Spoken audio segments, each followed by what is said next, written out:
ادا کوو د فوج او د امن کوم د انتظامیه والا خلک چې دلته دومره ښه پروګرامونه یې جوړ کړي دي موږ پر امن علاقه رو د علاقه کې یو دا ګراوند دی یو پوینډي چنیز خاخیل ګراوند دی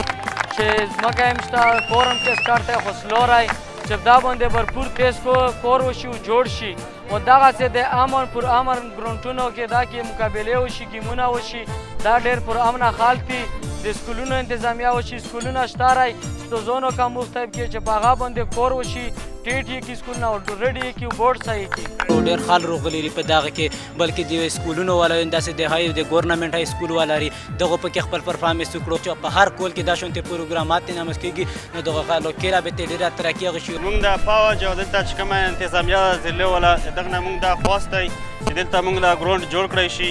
او د دغه ځای خلک چې دا ډېر پر امن خلک دي او خوشحاله خلک دي او د دغه ټول چې کوم خلک ورغلي ټول موږ شکریا ادا کوو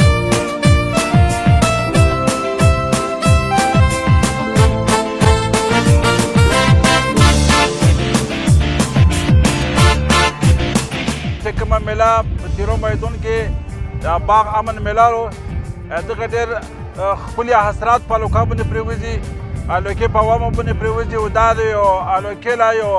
د امن پیغام ورکوي او دغه سره به زموږ دغه میدون نه ډېره غټه ترقي میلو شي ډېر غټ سهولتونه به ورته میلو شي ځکه چې دلته دغه سره به زموږ د تیرو میدون ډېرې مسالې حل شي او ډېره غټه ترقي به ورته میلو شي دا تیرا میدان ضلع خیبر شلوبر قوم دی په دا کې د امن میله ده داسې د حکومت نه د موږ دا ډېرې هغه دي چې دلته موږ له نورې داسې ته میلې راوستل کړي د دې نه حکومت نه به موږ ډېره شکریا ادا شي او چې کوم مشران دي دې نه موږ ډېره شکریا ادا چې داسې ته میلې موږ ته راولي د خلکو د هر قسم هغه نه فرصتونو نه بچېږي دې سره او دا د امن میله ده په داسې ته میلې چې نورې موږ زیاتې موږ ته راشي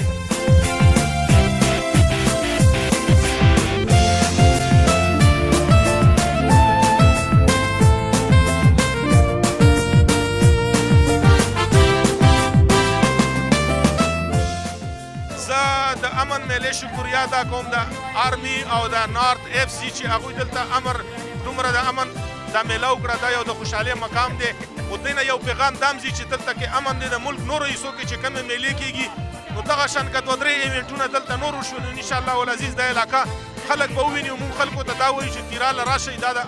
د امن ځای دی دلته کې دا د امن والا خلک دي د